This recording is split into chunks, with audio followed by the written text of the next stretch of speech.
بسم اللہ الرحمن الرحیم۔ شروع کرتا ہوں رب ذوالجلال کے نام سے جو دلوں کا راز خوب جانتا ہے۔ السلام علیکم ناظرین اکرام، پھر سے آپ کو دل کی گہرائیوں سے المعز ٹی میں خوش آمدید۔ اللہ تعالیٰ نے حضرت داؤد علیہ السلام پر وحی بھیجی۔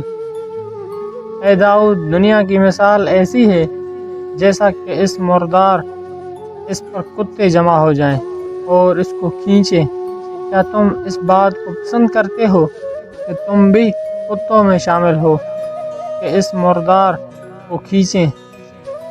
اے داؤد، عمدہ غذائیں اور نرم کپڑے اور لوگوں پر رغبت و دبدبہ، ان باتوں کا ساتھ آخرت کا ثواب جمع نہیں ہو سکتا۔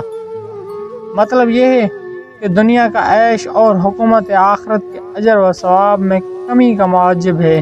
اللہ تعالیٰ نے حضرت داؤد علیہ السلام سے فرمایا کہ تم میرے لیے زمین میں ایک گھر بناؤ۔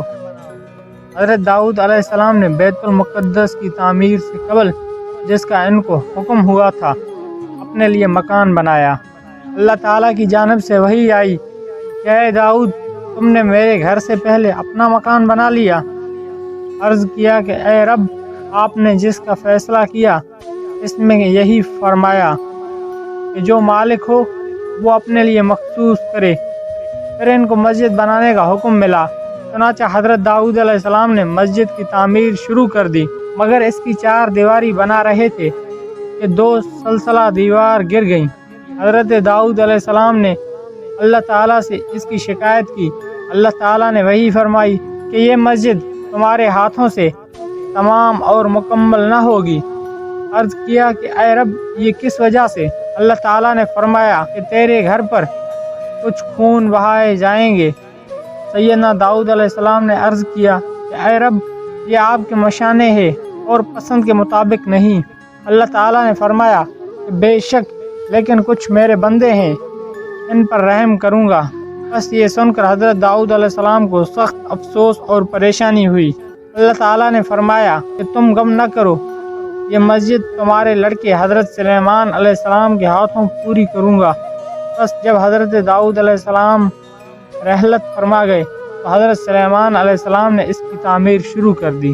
مسجد کی تعمیر ختم ہونے کے قریب تھی کہ حضرت سلیمان علیہ السلام نے مقبرین کے قریب لائے اور بنی اسرائیل کو جمع کیا اور بہت سے جانور ذبح کیے۔ اللہ تعالیٰ نے فرمایا کہ اے سلیمان، تم نے میرے گھر کی تعمیر کے متعلق اپنی خوشی کا اظہار کیا ہے، تم مجھ سے طلب کرو، یعنی مانگو، کیا مانگتے ہو؟ حضرت سلیمان علیہ السلام نے 3 باتیں عرض کیں۔ پہلی دعا، مجھے فیصلے کی وہ علم دے کہ میرا ہر ایک فیصلہ تیرے فیصلے کے موافق ہو۔ دوسری دعا کی کہ مجھے سلطنت ایسی عطا کر میرے بعد کسی کو اس جیسی سلطنت کا مستحق اقرار نہ دیا جائے۔ تیسری دعا کی کہ دشمن اس مسجد میں آئے اور اس کا مقصد یہاں نماز پڑھنے کے علاوہ اور کچھ نہ ہو، تو اسے گناہوں سے ایسا پاک کر دے جیسا کہ وہ اپنی ماں کے پیٹ سے پیدا ہوا ہو۔ ارشاد ہوا کہ پہلی 2 باتیں میں نے تم کو دے دی اور تیسری بات کے متعلق تم کو توقع دلائی جاتی ہے کہ وہ قبول کر لی جائے گی۔ اللہ پاک سے دعا ہے کہ اللہ پاک ہمیں نیک بننے اور حضرت محمد صلی اللہ علیہ وسلم کے طریقوں پر زندگی گزارنے کی توفیق عطا فرمائے۔ ہمیں دیجیے اجازت، پھر ملاقات ہوگی اگلی ویڈیو میں۔ تب تک اللہ آپ کا حافظ و نگہبان۔ ہنستے رہیے اور مسکراتے رہیے۔